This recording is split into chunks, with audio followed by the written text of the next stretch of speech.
Good evening, ladies and gentlemen. We are here for Get Hype. We have a very, very exciting episode today. We're going to be going through the first weekend opening of Monster Hunter World. But before we dive into that, I would like to welcome, as always, my host, my guest host here, Sensei Hitokiri. Take a bow, Sensei. Hello. Which way are you? Are you this way? No, that no, way? that way. Yeah, the second one. That Yep, way? this way. This way. We'll get that right eventually. So I am super excited to go through this show today, and it's going to be pretty much all Monster Hunter World for the entire show.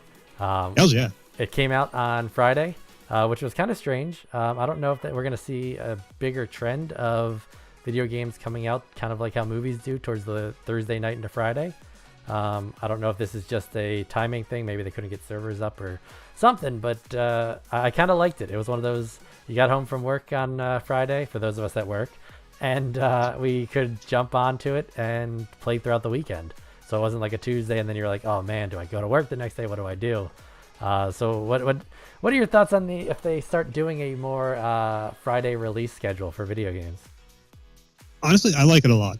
The only downside I would see to it is that launch day is going to have so many more people logging in. If it's, a day when people are, not at work naturally. Yeah. Like in the past, like for launch day, it's a little bit lighter on a Tuesday. So when your servers go up, you have your diehards, sure. You're going to get that rush, floodgates are open, but you're not going to get the people who are staying up to midnight to jump into it. But overall, I much prefer it. It looked like we didn't really have any trouble with the servers. I mean, I was on Thursday night when I started getting the notice about going live, and I could jump in. I'm like, I can't jump in right now. It's midnight on Thursday, and I'm supposed to be asleep. But, I mean, I saw a lot of people streaming it already. Nobody seemed to have any trouble getting into it. So, I mean, good on them for being server prepared. No, that has definitely been. They keep doing that. That has definitely been a big issue with some major releases in the past. A lot of the multiplayer games like Call of Duty, Battlefield, a lot of those have had major issues for the first couple of days of just not enough servers and just getting overwhelmed with the I don't know if it's a lack of knowing how many people are going to be purchasing the game and trying to jump in at the same time. But yeah, I've had no issues with servers for this game. So kudos to them on getting this set up right. Oh yeah. Destiny 2, spamming at midnight, just spamming the button to open the server. It took 25 minutes even to get queued to get into it it was a Tuesday. Brenner and I took off to play for the entire day, and it was trash. It sucks so bad. Yeah, no, it definitely is a buzzkill when a new game comes out and you're like, all I want to do is play. And usually a lot of games are geared towards multiplayer nowadays. Where this game is, it's kind of split. I'm kind of very happy with the multiplayer aspect and the single player, where the single player is more of the driving factor of getting to the new experiences throughout the game, and then you can have friends jump in, or if you're ahead you can jump back, but I kind of like that they split this up and make it a single player driven campaign with the ability to eventually have people that may be a little bit higher or farther in the storyline to come in and help you out. What are your thoughts on that kind of push for the game itself? So I like the idea of having a single player game, essentially something you can do on your, by your own, if you have to. I dislike how clunky it is to force you into grouping up together once you have something like you get into the harder fight and you want to jump in to help somebody, and it just kind of is a pain. You have to wait for the cutscenes to end, that type of stuff. Yeah. You don't know if you've beaten the mission they're on. They don't know if you've beaten the mission they're on. All you do is kind of blindly put in a thing like, hey, help me out. And then you can join. SOS flares. We should probably talk about that. There's two different ways to join on other people. And sorry, I just got a comment that my audio is a little robotic. I just turned it down a little bit, so yeah, I'm adjusting. I'm adjusting as I'm hearing it, so hopefully you're back up to a normal level. Yeah. I turned down the preamp here, so I'll turn it down a little bit more too, just to make sure. This thing is nuts. Okay, so yeah, multiplayer. Basically, you would start up a quest. It would be your story quest or your investigation or whatever. We'll get into those later. But you would just go to a board and hit post quest online, and you would start. Then if somebody else wanted to find it, they'd have to go into available quests online. They have to hit join quest and see if it's been posted or if something's been posted for you to join. And then if that person hasn't reached the cutscene yet, or if somebody hasn't, done any of that kind of stuff, like we were talking about before, you have to wait for them to get to that in there. Or the other option is they get into a quest and it allows them to now signal that they can take people in. So they fire up an SOS flare. I don't know if you can, from a procedure standpoint, do these a little bit differently in that, like, maybe you put your quest as private first, or you put a password on your room. I know when you fire up an SOS flare, it says that passwords are ignored at that point or something. So it's just like, anybody on the server, come help me. And we have never had the SOS flares work the entire time we was playing. No, and actually with that being said, like the SOS flares, whenever I've been in, because I was a little bit behind because I didn't get as much time to play a couple of the missions. So like yesterday when you and Mataber 14, we all jumped in, it was like I had to jump in, go through the cutscene, but then you're already like in a battle. So to sit there and be like, oh, let me hit the button, because no one stops. You can't pause the game and say, oh, let me shoot up an SOS flare. You're hitting the button in the middle of combat with a huge monster that's going to try to one-shot you and end it, which then you have to then get the group back together, load back into the server. So it's kind of an odd thing to not be able to have everyone group up and essentially just in a wait scene, or maybe even just watching you remotely until eventually like the cutscene's done, and then it's like, oh, do you want to join? Yes or no? And you hit join, and it takes a second or two to load you in. But it's clunky. It is a little clunky to be able to get in with your friends, and that's a big aspect of a game like this. Is the more people you have in your party, the harder the battles get, and it becomes a little more chaotic, which I love.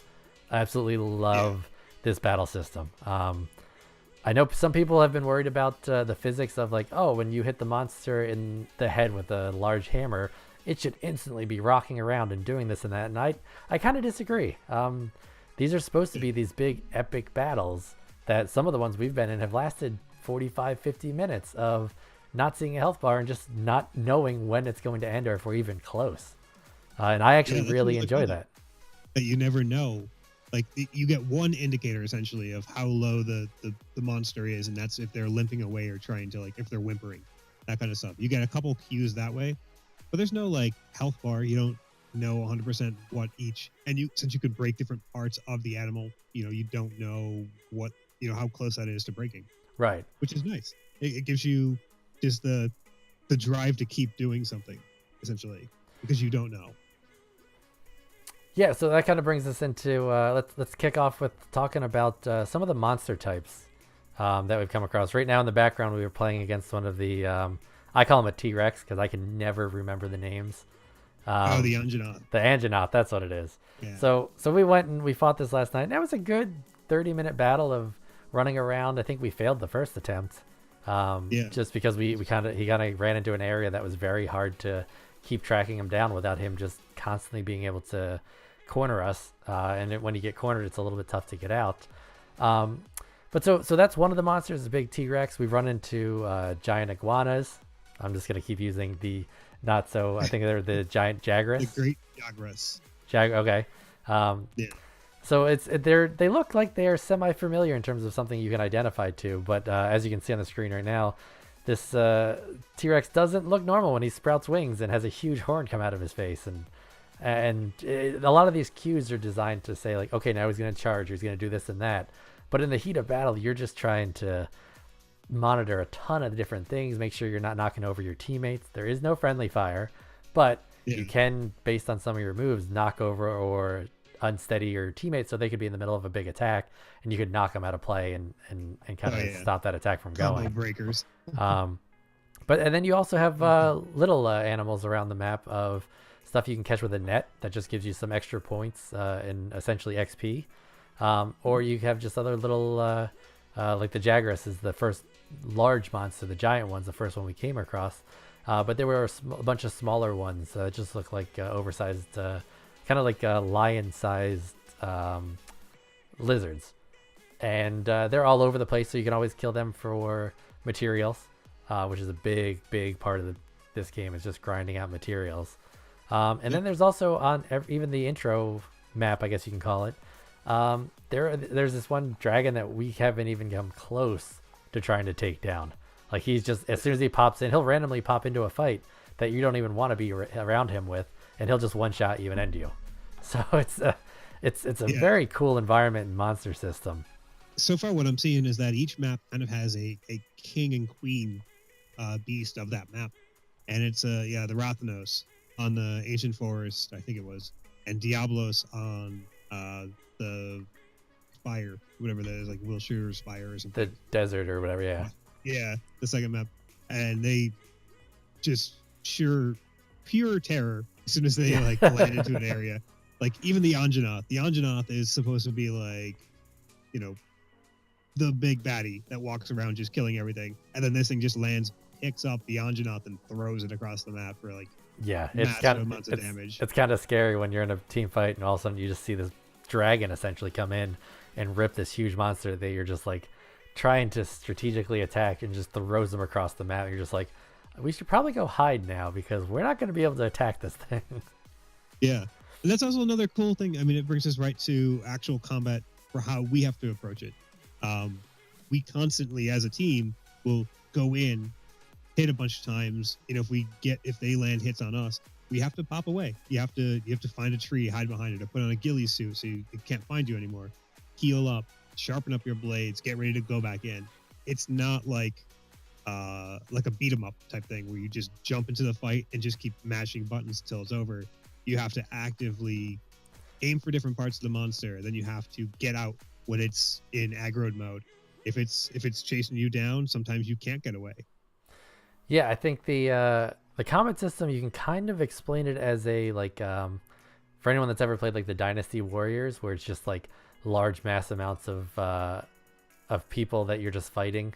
And you're kind of just mashing buttons together to get different combos. The more combos you get, the more damage you're doing and avoiding damage from the enemy. So it's kind of like that, but there's a lot more strategy involved. Like Ryan had mentioned, the sharpening of the blade aspect is a huge deal, because if your blade gets dull in the middle of battle, which happens a lot, your blade's not gonna last a full battle.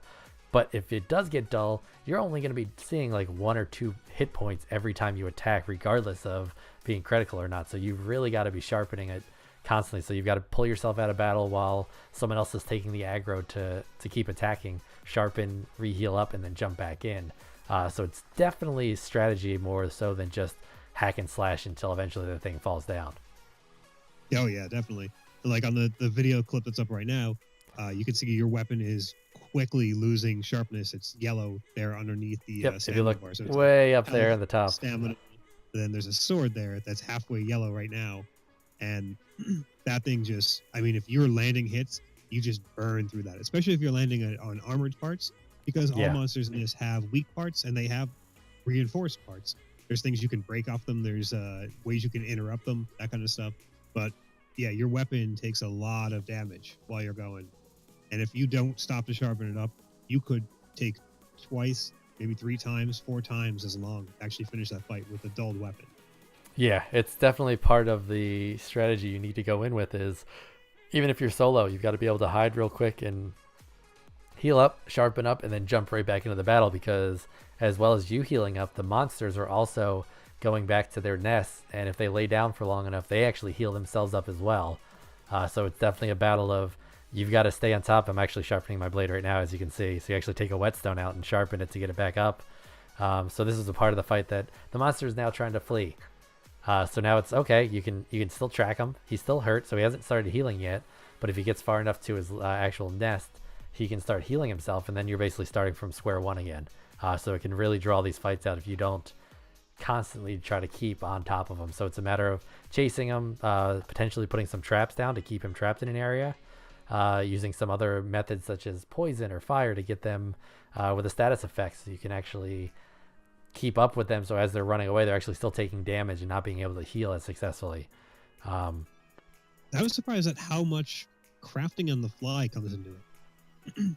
Like, we've run out of stuff going through, like potions and antidotes, that kind of stuff. You run out of them as you're fighting. Some of these fights, like we were saying, take 40, 50 minutes. Your map has a 50-minute time limit, so you can't take a lot of time out to do this stuff. But it was really nice that they have an auto crafting system too for the common things. Like if you run past an herb and pick it up, and if you're not at max stack for your potions, it automatically crafts 2 potions for every. Yeah, I like that system a lot. Yeah. It also then turns into. Sorry, I was gonna say it also turns into a little bit of management on your part of certain items will all take the same ingredients. So like honey is a big one that to get from your potion to a mega potion, but I think it's also used in antidotes and nutrients, which gives you buffs and take away poison effects and other things like that. So you kind of want to mix and match exactly what you have auto crafting. But as you can see on screen, it's very tough to kind of step away and really craft something without having the auto craft system. So it was a nice little feature to be able to check off, and especially so that kind of we can lead into a little bit of the weapons at this point, because I'm going to start going into. So the weapon you see on screen right now is I'm using an insect glaive, which is actually one of the only actually like melee weapons that I've been using. I've tried a couple of the different ones out in the training grounds and just trying to test out what fits my playstyle best. And I really like this one because it's agile. It's a sharp weapon, so I can actually do a lot of good damage if I get some good critical hits. But as well as being able to fly kind of through the air, you'll see me constantly vaulting up and doing aerial attacks. But I've been actually sticking to a lot of the bow guns. I actually just picked up the bow for the first time last night and really loved it. So I feel like my playstyle is a lot more towards either get in and get out real quick or stay at a distance and just constantly barrage one of the monsters with the weapons with range. And I did the exact opposite that you did. Yeah. I found the iron sword or long sword or whatever the katana is, and I love the playstyle right from the get-go. It does massive amounts of damage. You can queue it into great combos, and I was like, I like this. I'm just going to go with this. I haven't actually built even any of the other weapons. I saw some of the videos, and I'm like, I want that thing that when it charges up looks like Sephiroth's sword. I'm going to go murder every support character now because of it. But it fits my playstyle pretty well. You know, I once I figured out the combos, I'm really into like dodging, getting up close, waiting for them to like reading their attacks, moving out of the way, and then just going for critical parts. So like most fights that we go into, like I'm shattering parts off these things nonstop, and then we're just dumping damage into them. And so I'm like, I don't need to go look at the other weapons just yet. Maybe I will later, but right now I'm really enjoying that one. I think I have 3 or 4 of them now, spec'd into different trees and everything. So we can go into those at some point.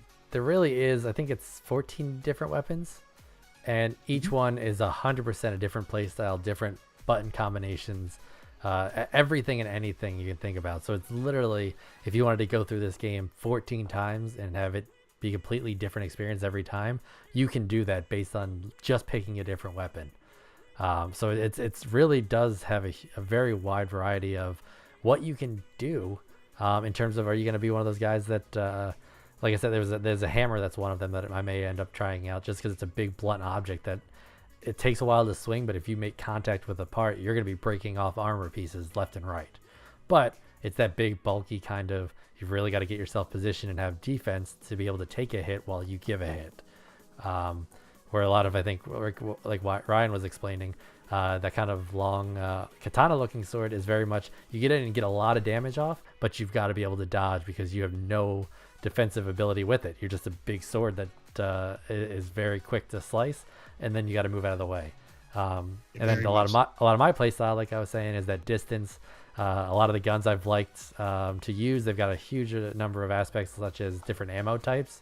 So you can change ammo types on the fly to do either status effect, or there's like a spread shot that'll work better only if you're very close, so you can get close range and become a close range gunner. Or you can sit at distance with armor piercing rounds and just keep lobbing shots in and constantly be reloading and changing those. But if you don't have the right materials, you'll quickly run out of a lot of that ammunition, so then you're just back to a normal shot.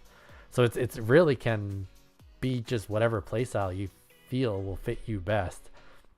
I would recommend sticking with the weapon for longer than like a round or two, just to really get a good feel. You've got to even take it into the training zone just to get the combo set up and really kind of know what you're doing, so you're not just sitting there tapping the same button over and over. It's like, hey, this worked once, let's see if it keeps working. Yeah. And on top of that, like with the ranged weapons, you're crafting ammo that does different things.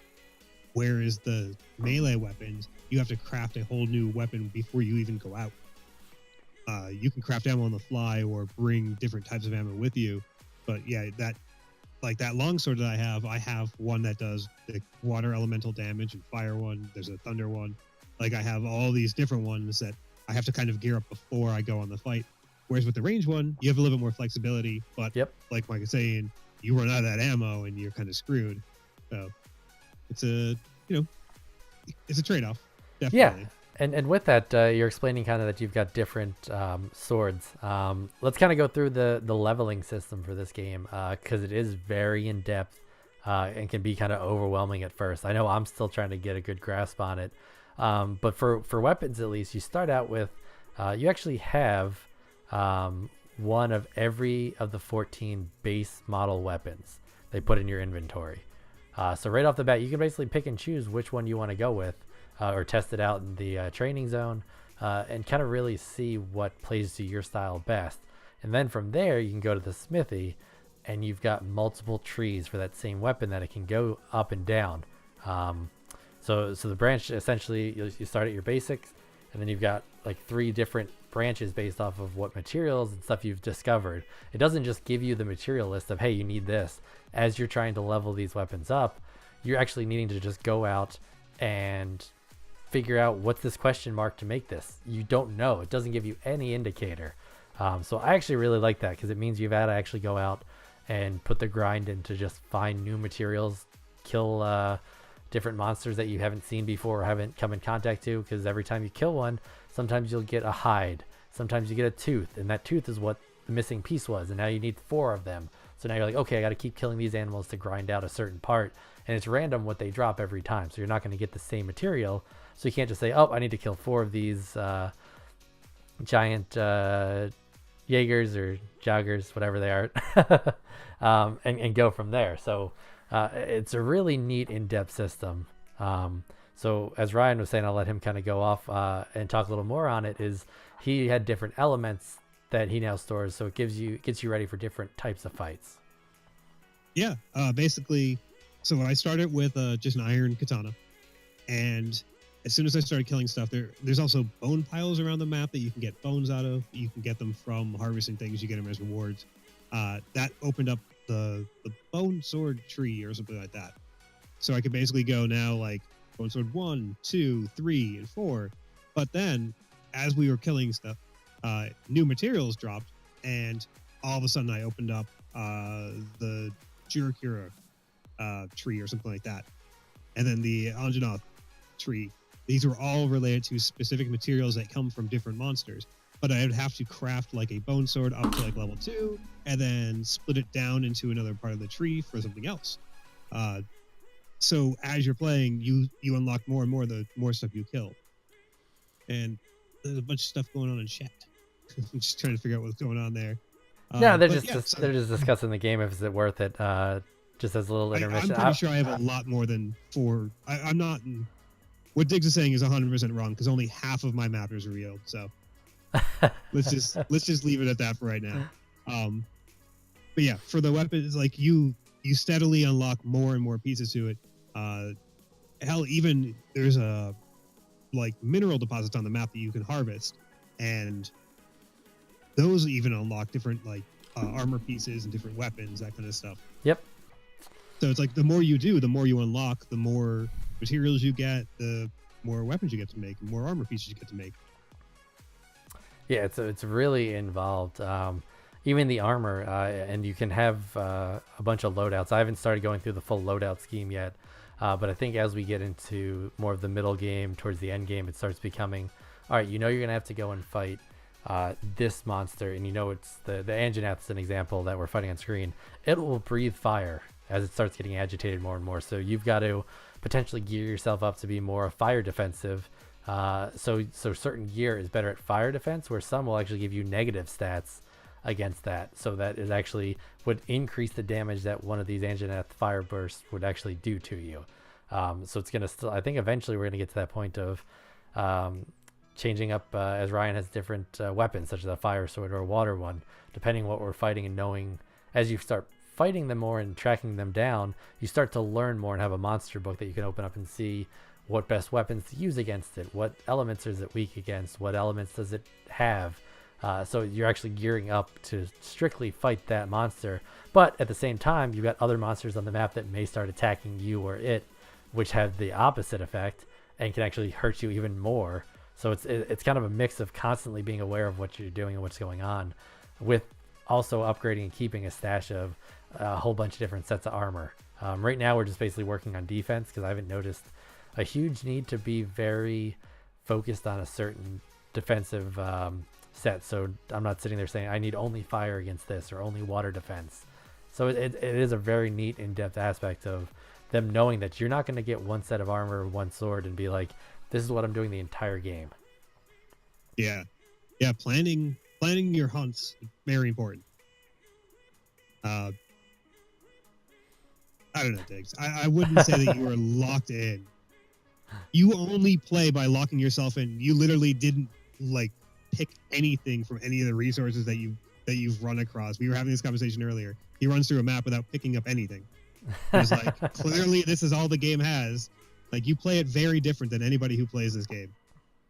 So I would not take what he is saying to heart.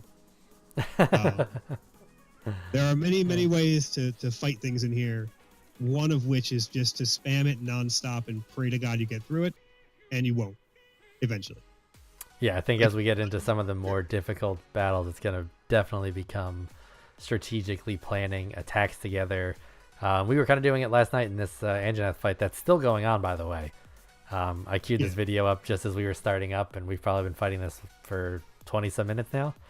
And so a fight like this, we started really coordinating yesterday of us constantly checking each other's health bars to say, okay, you're at half health, why don't you back out?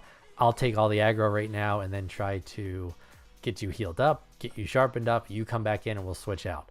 And then all three of us will be attacking. Someone takes a bad hit. Oh, you're on fire. Jump in the water real quick. Which I found out last night you can actually do instead of just rolling around. If there's water around, you jump in there and it instantly takes the fire effect off, which is nice to have that environment either be able to hinder or help you. And I say hinder because there are plants and animals around that if you hit them, cause different status effect. There's poison plants. There's lightning bugs that if you hit, it'll cause a flash that will temporarily stun you. So the environment itself is also something to be aware of constantly while you're fighting. So the heck, yeah. Those poison toads, or the paralyzing toads, are horrible. I've come across those before, being like, "Oh, let me pick this up real quick," not realizing because as I run around, I just smash the Bravo button in Xbox to pick up everything, and I'll pick it up accidentally, and suddenly it pops off, and I'm just sitting there shocked for the next 3 minutes. So it's not a fun experience. I like how they just walk up and kick the frog too. Yeah, the frog gets pissed off and explodes in a paralyzing gas spray. Oh, I think we just defeated it. So about a 25-minute battle. This was probably our third or fourth Anjanath battle, so we were a little bit more geared up than at the start, but this was also with 3 of us. Now it does scale and get harder and more difficult the more people you have. But yeah, if I went in solo and tried to take one out, it would probably be a 30 to 40-minute ordeal. Yeah.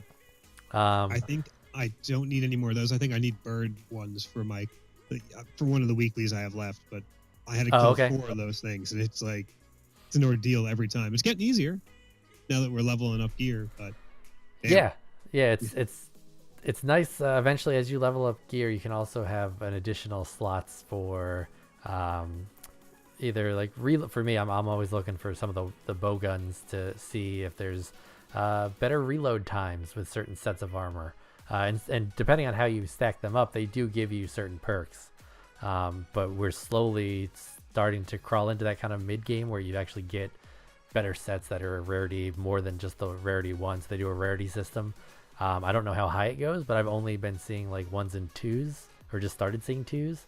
And we've put a decent amount of time in this past weekend, so it is a grindy game. So it definitely, I enjoy that. I know Sensei absolutely loves grindy games. I'm pretty sure if he could sit there Oh, yeah. and have a game where all you do is you're on a sandy beach and you're picking up 1 grain of sand at a time to fill up a big truck, I'm sure he would love that. Oh my god, I'd max out the hours in that game. So, but it's definitely, like I said, it's a grind, but it doesn't give you much information. And I've been staying away from YouTubing anything because I really. Oh, hey, Why. That's Ryan. Can you say hi? Hi. All right. Anyway, He said hi. So yeah, so back to the grind aspect. It's definitely something I don't like, and I'm avoiding going on YouTube to see like everyone's, oh, this is the best beginner tips, or this is what you want to do. This is the best armor. I like the aspect that we kind of went into this getting hyped last week in last week's episode, but we didn't do much except go to some of the main web pages for Monster Hunter just to check out the weapons, a little bit of that, see what the gameplay, to make sure it was something that we'd at least be interested in checking out. But I am trying to stay off of the internet when it comes to this game as much as possible, because I like that aspect of just clicking on things and being like, what's this do? How do I do this? What do I need to make this armor? I guess I'll just run out and spend 2 hours running around the map to find something. Yeah, the only thing I did actively look up was, how do I join multiplayer games? Because what we're doing is really frustrating. And then the internet's like, you do it exactly how you're doing. And it's always frustrating.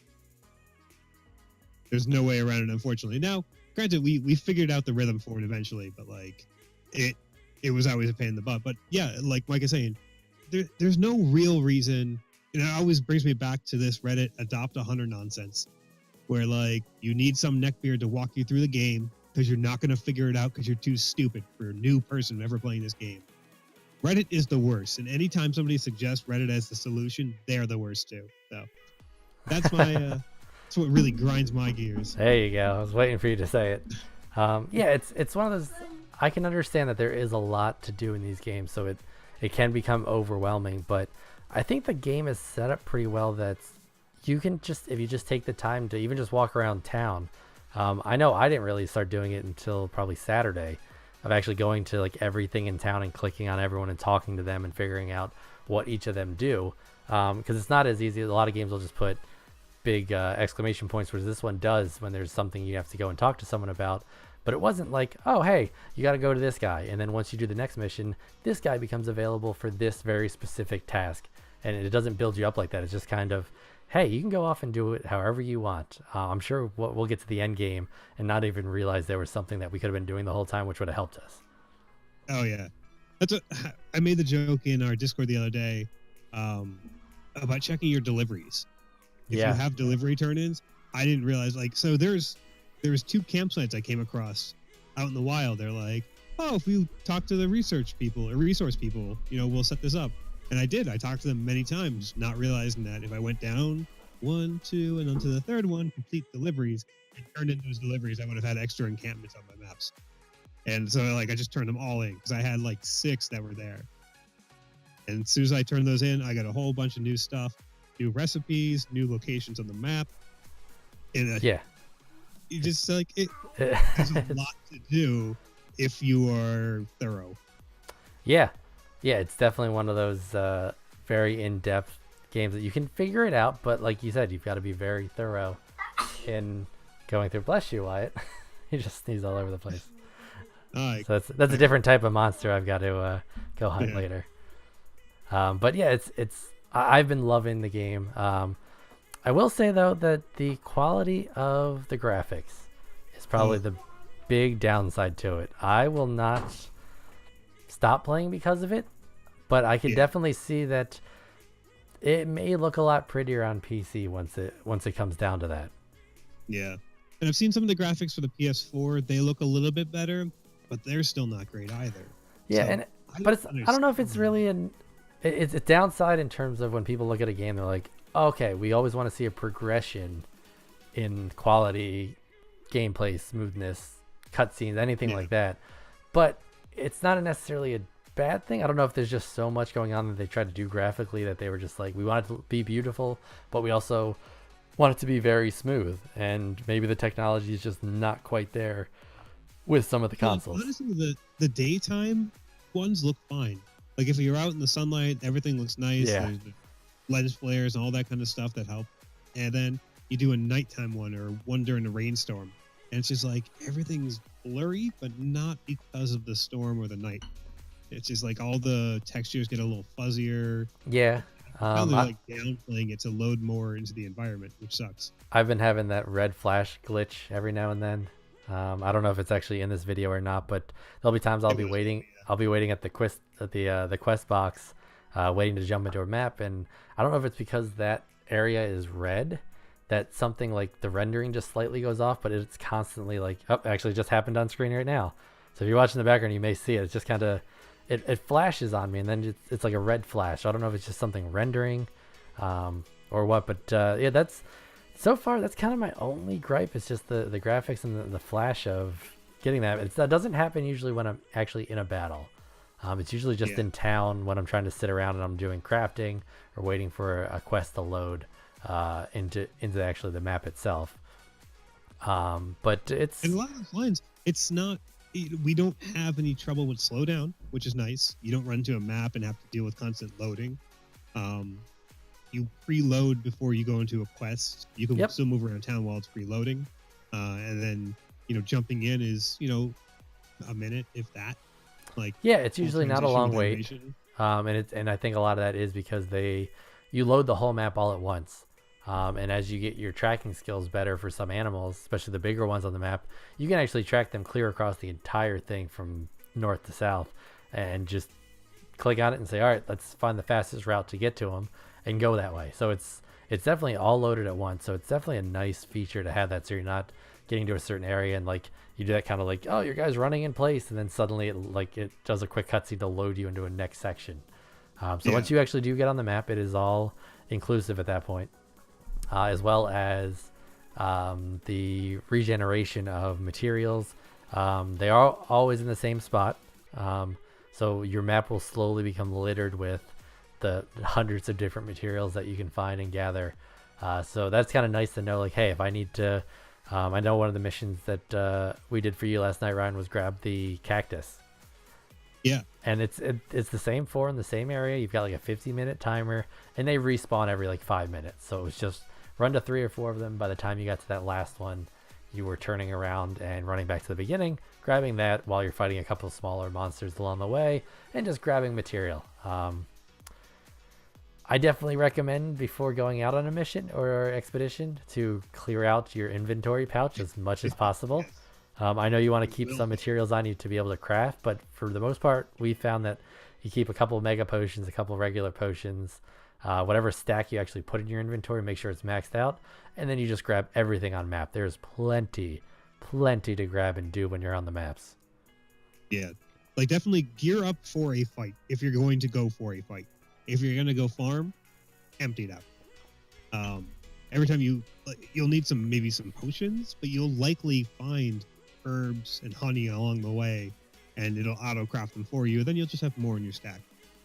But yeah, like you don't need to carry. Like I carry like 9 stacks of things, which is like a third of my inventory. Yeah, it definitely will become frustrating when you're in the middle of a big fight and you're like, oh, I want to grab this real quick because this is something I don't have, and you grab it and it brings up your inventory screen to say, what do you want to replace it with? And you're like, I'm in the middle of a fight. Oh, the cooking. Kitties. Yeah, is that side? Yeah. I just finished eating. So that's another thing that you can do is before you go out on a mission, you can actually eat a full meal, and it will give you buffs that last at least until you faint. I don't know if we've confirmed how long the buffs always last, but it gives you a buff to health, stamina potentially, and then once you get in, you can pop some potions and give you buffs to damage, defense. There's a whole bunch of different combinations of either a potion of some kind or a bottle, as well as some nuts and berries and stuff that you can find in the wild that will give you buffs as well. And it looked like most of them lasted pretty long. The only one I've seen in combat that actually declined was I did an energy drink that gave me a bigger stamina bar, and that does over time, just because you're constantly, as you're using more stamina, it's like you're getting winded. Your stamina bar will slowly shrink down, so you have to do something to increase it, or your attacks are going to be fewer and far between. You can't run as fast or as long, So it is kind of a neat aspect that you actually have to kind of manage your stamina endurance. Yeah. It. I like the fact that the meals can give you bonuses that proc. So aside from the fact that your health and stamina are boosted for a while, it's cool to like occasionally get elemental resistance, defense up, that kind of stuff. And then you can stack that also with like the demon drug for extra strength. Like you can buff the hell out of yourself if you want. I haven't quite found there to be a limit to the canteen where you get your food in terms of you're bumping up against how much zenny you have or how many research points you have. I mean, it always just seems to be very affordable. And I'm kind of curious if that's going to change towards the end. If you get like ultra buff food, I don't know what the canteen looks like at the very end. Yeah, so you say that, but I am running into money issues left and right because I am constantly changing weapons. I'm constantly crafting things, and I am constantly buying meals, and like I'm just always spending the currency. Bro, do you even farm? I don't have the time, so I come in and it's just I want to try this, I want to try that, and I'm just dropping money left and right. So I checked at least last night before I logged off. I have 44 armor sphere pluses right now. All of my armor is max. My sword is max. I'm sitting on 40 grand zenny, 30 grand research points. And nope, I just with the more limited time I have with the kids and everything and my time schedule, I definitely have to make myself more efficient at what I do. Investigations with bounties. I know. Oh, we didn't even talk about those yet, have we? No. I was gonna start getting into some of the story quests and the different types of research and stuff you can get to. Like, what makes you go hunt a monster right now? Yep. Yeah, I'll do a quick overview. Yeah. Essentially, you have your story-driven quests, which are: here's a new monster, it's terrorizing us. Please go kill it. Or we want to check out what's inside this thing, but we want it to be alive when you do it. So go capture this first. Those are like they progress your story, unlock new areas, get you new monsters, that type of thing. Then you have your bounties.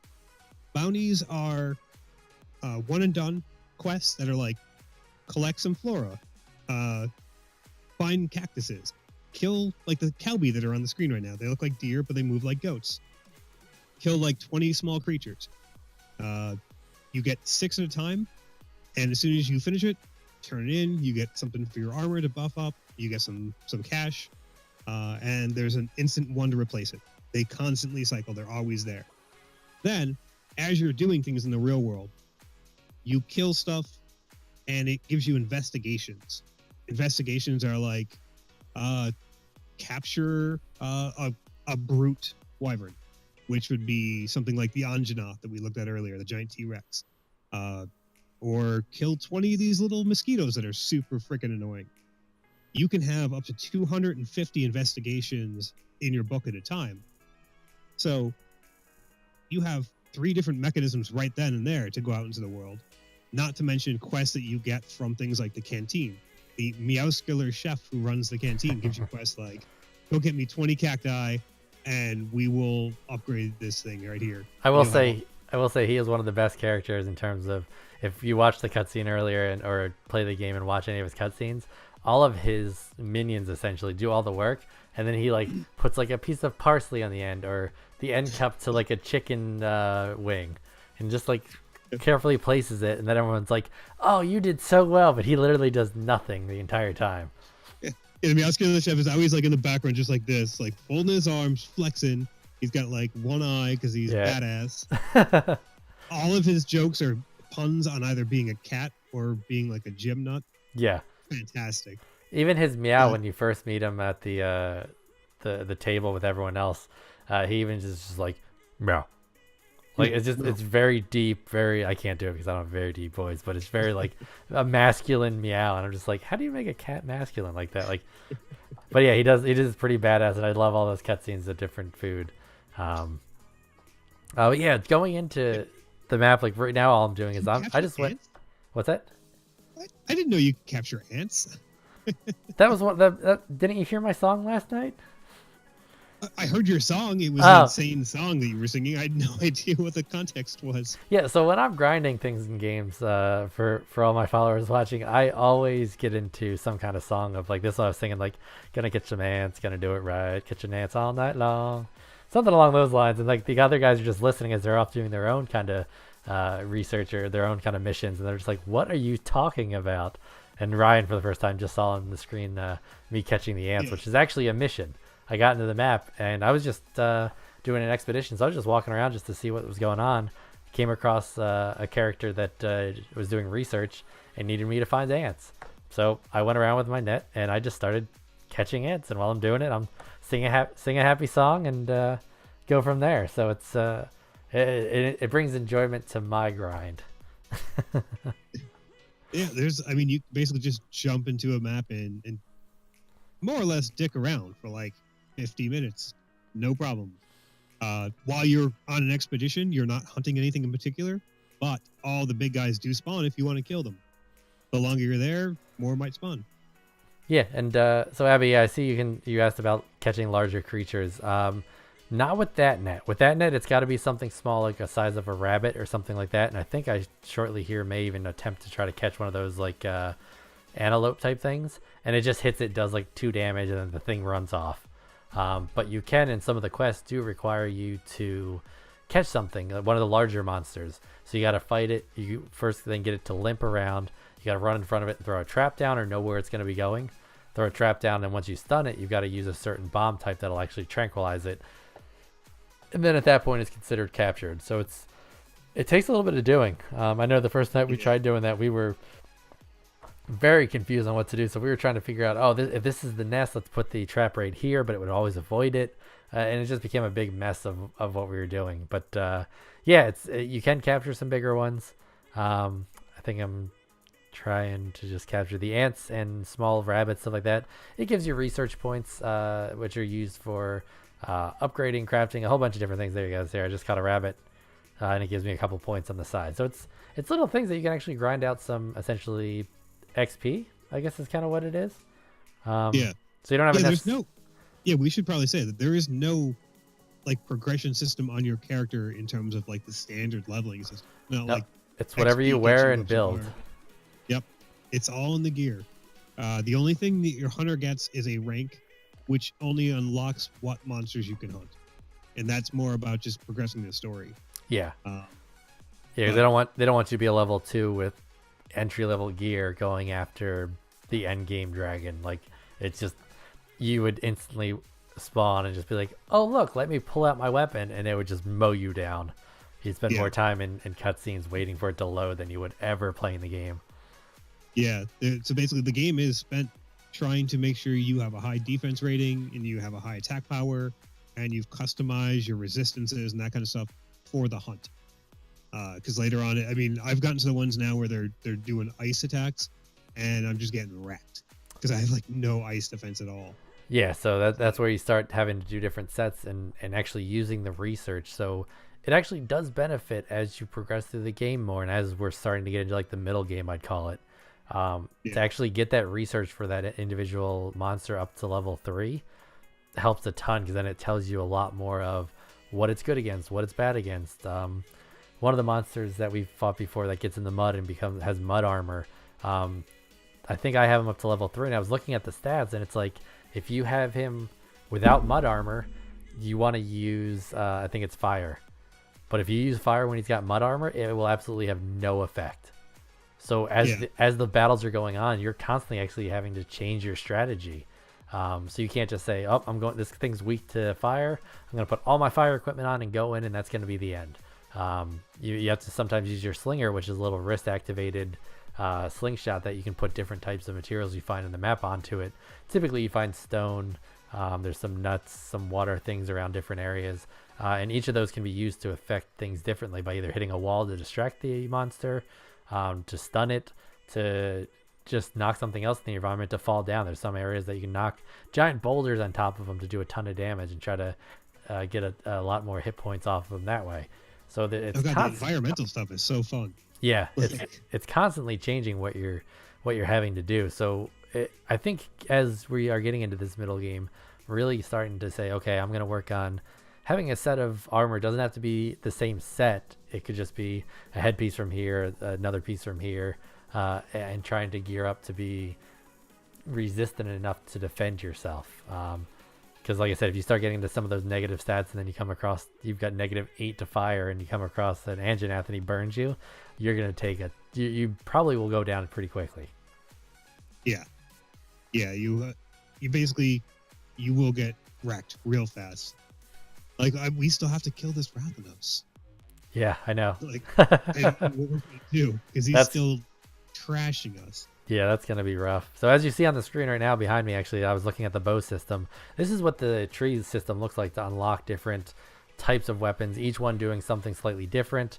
For the bow, each different bow that you unlock or build and craft actually can only use certain types of powder coatings that you put on top of the arrows to do different effects.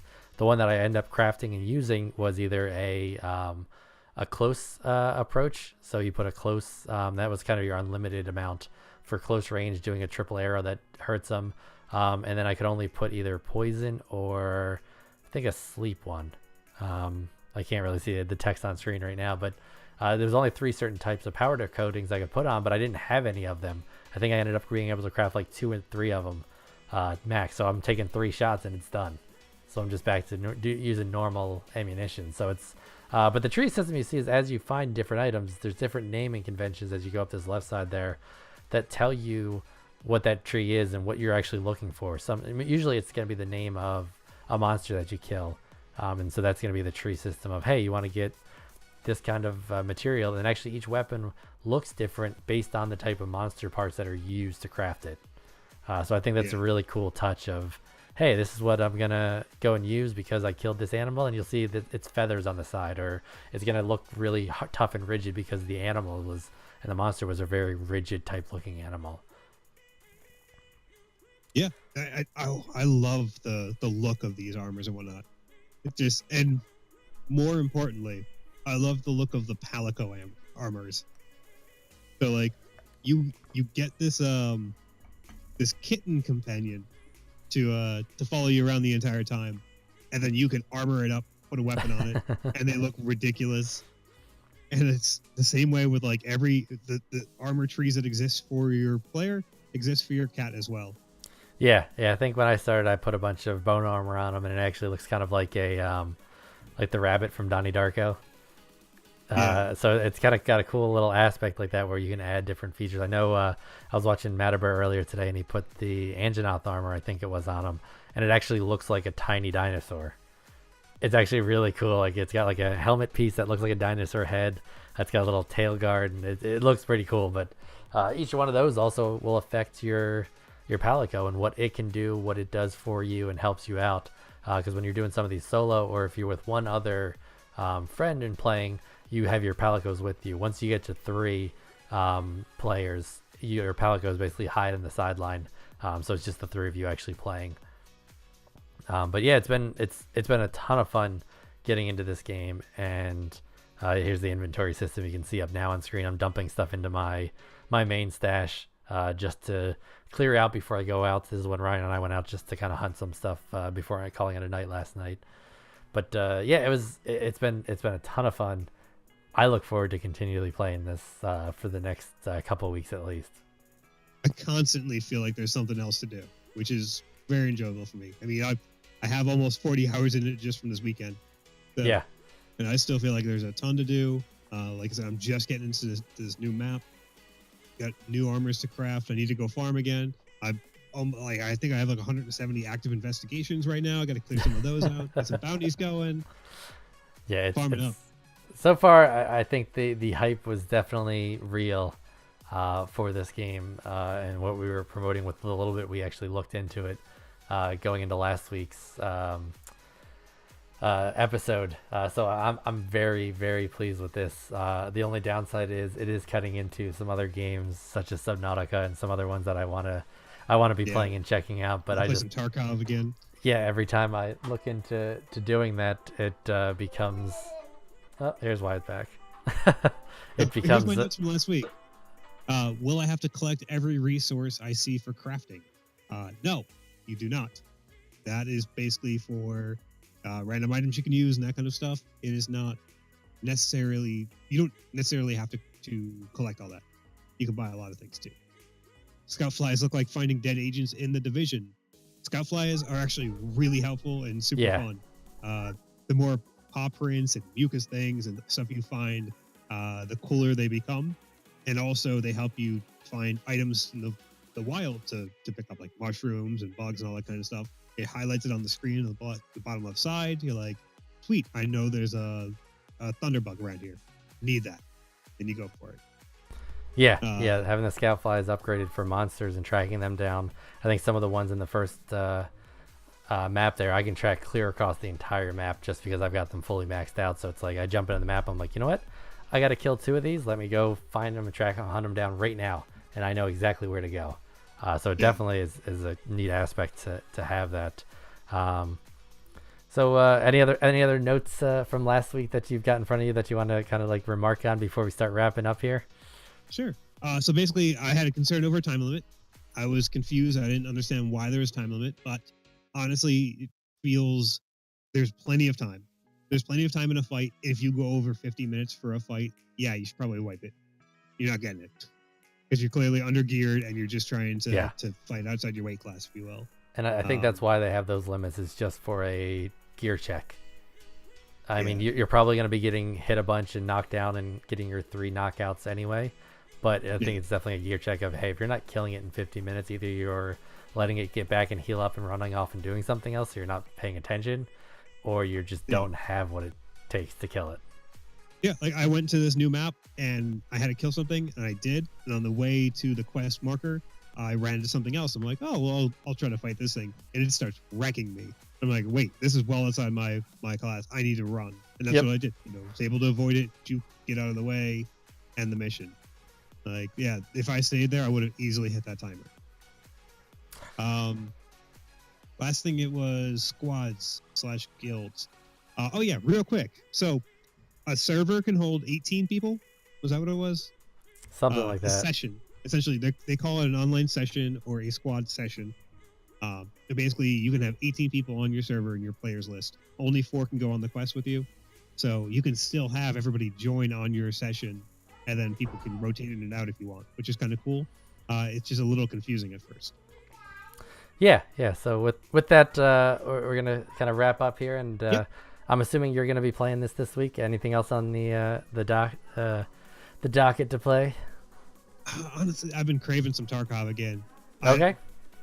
I apparently have way too many good things happening to my life right now, and I really want to play Tarkov again. Yeah, that'll ruin it. I'll probably be sticking to this. I may try to get some Subnautica in, but that's going to be a big maybe. So it's mostly going to be Monster Hunter World for a while. Yep, I think that's going to be kind of our focus for the next little bit. And we'll probably expand next week on this show of Get Hype to go a little bit more in depth in how the progression's going and how kind of mid-game is feeling for us, which I'm assuming we're kind of getting towards mid-game. From myself, PoppySock13, and Sensei Hitakiri, we thank you for joining us, and remember to get hype. Yeah, get hype. And Spock, thank you for the follow. Get hype.